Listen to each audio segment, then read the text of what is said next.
Carolyn, this cadmium stuff, I'm all panic-stricken and alarmed, and I'm also, as a journalist, thinking, well, what a good story, why don't we get into it?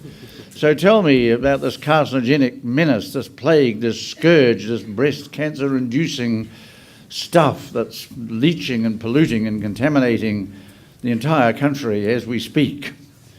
What is Fonterra doing about this? Well, thank you, Jim, for setting me up to have my first statement about milk quality concerns. There is no milk quality concern with cadmium. Right. Well, that's all right then, isn't it? No, but I just we do test our milk, we don't have any traces of cadmium or concern for the milk from a food safety perspective. So unless you're... Can I continue? Yes, sorry. Yes. We are worried. I agree with Mike that it is a worry for the long-term productive capacity of our land. And I agree that Waikato Regional Council have tackled this and been more transparent about this than other places. It is a real concern. Okay, but the good news for the moment is unless you're a vegan and graze directly off the paddock, you're not going to die. Any questions from the audience? Estuaries, recently a statement came out from the joint New Zealand Freshwater and Marine Science Societies to say estuaries are our forgotten places and don't forget about the coast. I guess my question for you would be, how would you advise people on the risks and benefits of a particular approach to maintain an integrated management across freshwater and coastal systems? Is there something that you could advise into the mix there? Olivier? Yeah, well, does that work? Yeah. Yes. I suppose it's exactly the same as what I was showing. What I was showing was not necessarily specific to rivers. It also applies to lakes. It also applies to estuaries. What I was trying to illustrate is that the response is likely to be different in different systems, and we need to look at all of them. There's certainly some systems that have low energy environment as a receiving environment, like estuaries or harbours, especially if they're enclosed, or lakes, will be more sensitive than others to nutrients. And but that's part of the mix. But I don't think you actually approach it in any different ways, if not to just look at the the benefits and the risks to the environmental outcomes within that part of the receiving environment. Hi, Bridget Robson-Babb, Plenty Regional Council. A question for Carolyn. The 50 cents of every dollar payout that goes back to the community, I'm just wondering where that information comes from and how we could find out some more about it. Oh, my corporate comms team. So we commission work from NZIER they did a report for us a few years ago, and they refresh it each year with what is the economic impact in terms of jobs and economies and spend that we have on the economy. So that is where that came from.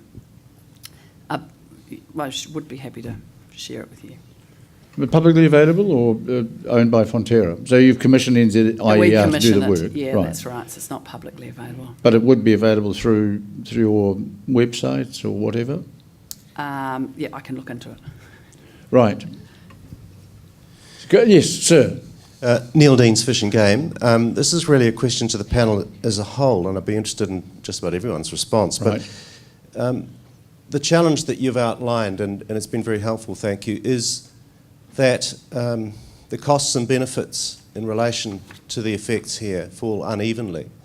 Now, we're all resource management practitioners in here, and we know that the Act talks about effects and avoiding mitigating effects. It seems to me... So what's the question, sir, please? The guidance that we're looking for here is how should those costs and benefits be attributed, given that the allocation exercise is under the RMA, which is effects-based. Right. Doesn't that give us guidance in relation to who should be paying to address the adverse effect? We'll go down the table from Gerard to Carolyn in that order. Are you about to summarise that for us? No, you go for it. You go, sir. I was hoping you'd summarise the question for us. Oh, okay. The question is, who pays? Thanks for that clarification. You're talking about who pays for mitigation. I mean, it's... Yeah, you're right. If it pays for mitigation, I think Karen's point, she made it pretty clear that that there is a farmer obligation to pay for direct effects from a farm. But there will be situations where there is a bigger, for example, a bigger set of issues or an historical issue which sheeting home to current farmers may not be appropriate. So I think it's a case-by-case basis. As a matter of principle, polluter pays, but there will be situations where that won't necessarily apply. Mike? It's really out of my field, but I feel that polluters should pay. It's part of the market system that we've adopted, and there's no way that the rest of society should have to pay for one sector's costs. We should directly put a price on it. Olivier? Well, again, yeah, I think it's way out of my field to look at cost and who pays that sort of stuff. But just as a remark, I think the cost and risk and benefit analysis, needs to be done both from the environmental point of view and the other type of outcomes, as I was outlining. So there could be a cost, but also benefit to the environment. You just put that in parallel with the cost, and then who is to pay? That's really not for me to say. I actually don't know. I think we should all pay for the loss of the 99% wetlands that our ancestors cleared so that New Zealand could be populated and that you could live the life you do today. We have made decisions as a society over time to adapt and use our natural environment to support the society that we want. The music has stopped right now on water quality, and it's too simplistic to say that that guy's got to pay. One, because that farmer is actually doing a society-endorsed activity, which is called producing the food that you ate this morning and the fibre that you're sitting in today. But two, because that doesn't actually help their own community. The user of the resource needs to be responsible, and they need to pay whatever it takes to be a responsible user of that resource. But when we're going above and beyond that, it's not going to help that community putting industry out of business. Who then will actually pay for the cleanup if you have no industry? The move from volume to value, which is something Sir Paul Callaghan has strongly endorsed. I'm just wondering if we could have some more information on, because just continuing to expand the area covered by dairying isn't going to necessarily add more to our economy. Well, you're quite right, because I think I've heard Maurice Williamson make the point that Pfizer makes as much out of Viagra, one little blue pill, as New Zealand makes out of all the milk and powder and ice creams and yoghurt and goat's milk cheese we send around the world, complete with Clostridium. But anyway, occasionally. So yes, how are we going to return? How are we going to go from volume to value, Carolyn? So we have a strategy in Fonterra called volume, value, velocity, and the volume part of that is putting more volume into value. Yes. And the velocity is, we've got to get cracking. It is a big focus internally to drive more value out of the established brands that we have in the Asian markets. To establish a brand, it takes years and years and hundreds of millions of dollars. And fortunately, we got smart about 5 years ago and reduced ours down. We had a AAA, top brands, Anchor, Anlene and Anmum, that we're focused on. And now it's about pushing that market share and driving more from that. So we're with you. Absolutely we want more value out of our product. But we've also got to recognise that we are far from market, and we have, by that fact, the highest value for milk is fresh milk. Well, we can sell that to 4 million people. Next down is cheese. Oh, sorry, but you guys don't quite eat enough cheese for us, and the valuable markets for cheese are blocked for our imports to the EU and the US. Fortunately, that was last century's problem, because actually the valuable markets are now back more in our home territory of Asia, and that's what we're really driving. With specialised products around infant formula, around bone health for older people, about age mobility, bringing protein. So we are absolutely focused on that, and it doesn't require screeds and screeds more volume out of New Zealand. But we do represent 10,500 business owners who like many of you, are quite happy to increase their income or grow their businesses.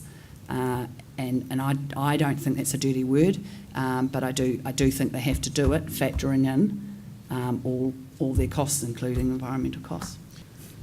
Well, one Bryce more. Johnson, Fish and Game. Question to Gerard. You mentioned that you're involved in the first accord. Presumably you've been involved in the second one. What I'm keen to know is that the stream restriction, you mentioned that fencing was the answer to cows and streams, pretty common sense.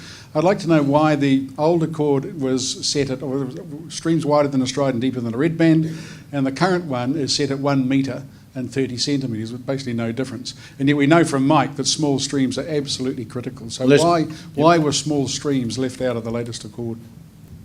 Yes, Jared, why? Well, I'll answer that in two parts. I mean, an accord is only what you can get people to agree to. But the key point here, Bryce, is that, you know, I've been involved in, I think, just about every regional plan on this stuff over the last few years, and Fonterra has not taken to appeal any rule that's required smaller streams being stock excluded. So what can be agreed at a national level through a accord isn't necessarily the end of the day. You know, it's not the final say. If you look at many of the plans that have come out, in fact, most of the plans that have come out, in fact, I might even say all of the plans that go out, I've just rapidly do some thinking here, have actually got stock exclusion, which is more restrictive than the accord, and that has not been opposed. Tēnā tātou, kei te ware, tēnei te mihi atu. To the panel, Mike Neho, te kahui o Rauru. What will the impact of this activity that we've heard today have on my people in 100 years' time? I think that the role of Māori iwi in this is the greatest strength that we have as a country. We enjoy our interaction and ability to, and learnings, I guess, from Māori iwi in here, because I think you are actually the microcosm of New Zealand. You've got aspirations for the economic and social welfare of your people. You've got money and land to spend and develop in those interests, at the same time as a strong connection to the conservation and preservation of the land. And so, to me, you represent the absolute embodiment of what New Zealand as a broader community and nation is grappling with. You take that long-term view, you take that view of what's good for the people and what's good for the environment, and we are all the richer for your involvement and leadership in this debate.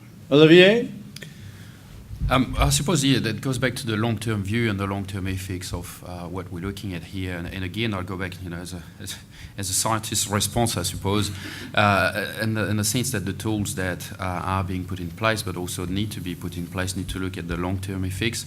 And the time factor is really important, because when you try and drive either a reduction or when an increase in nutrients may occur, it actually occurs over time, and we also know, and finding more and more, that in some systems there's actually a load to come. So there's still the effects of land use changes that happened in the last 20 years are still coming through the system. So when we're looking at those cost and benefit analysis for a number of values that I was talking about, it definitely needs to include that time factor in it.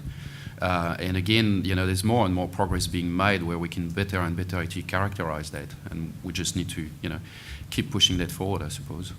Dr. Mike Joy? I think that if we keep doing what we're doing, and I've modelled the freshwater fish in New Zealand, if we keep doing what we've been doing for the last 40 years, the rate of decline by 2050, we won't have any native fish, and that includes tuna. So that's the end of Kaimoana from you know, from freshwater, from the oceans.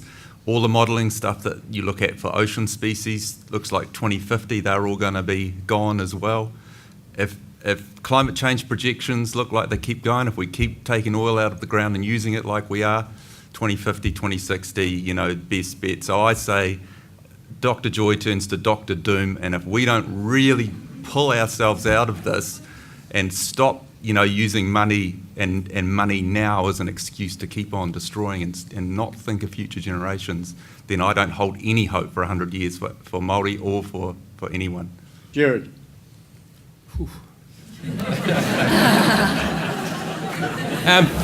Make me feel good, baby. I'm going to finish positively. Look, I'm not going to. That's a really hard question. Obviously, how do we know what it's going to be like? It's a science question that would take all these guys and 20 others 10 years to work out probably. But all I can say is, from a planning point of view, we have come a heck of a long way in the last 5 or 10 years. If you'd said at a conference 5 or 10 years ago that there'd be dairy farming as a regulated activity, agriculture was regulated, no longer permitted across much of New Zealand potentially, you'd have been laughed at. Now, it's pretty widespread accepted that controlling agricultural land use is passé. Oh, French. And so, look, I think we've come a long way. And, where we're going to end up, I don't know, but I think that we've got an industry that's accepting its position, it's accepting levels of regulation that I didn't think it necessarily would, and it's accepting the concept of limits. And we will progress that, I'm sure, over time. So there is a range of views, but an optimistic one to conclude. Could I invite you all, Romain, to thank Carol, Olivier, Mike, and Gerard.